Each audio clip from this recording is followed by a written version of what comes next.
হারিয়ে যায়নি, বিরক্ত করা ছেড়ে দিয়েছি। প্রিয় মানুষকে অ্যাক্টিভ দেখেও মেসেজ করতে না পারাটা খুবই কষ্টের।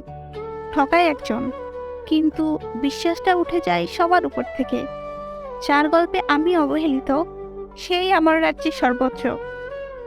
কেউ একজন বোধহয় খুবই দরকার, যাকে দিন শেষে মন খুলে সবকিছু বলা যায়।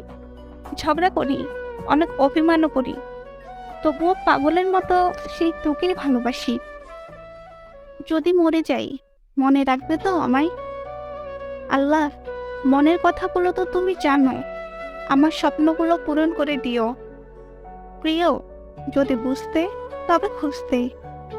প্রয়োজন ছাড়া এখন নিজের বেস্ট ফ্রেন্ডগুলো মেসেজ দেয় না।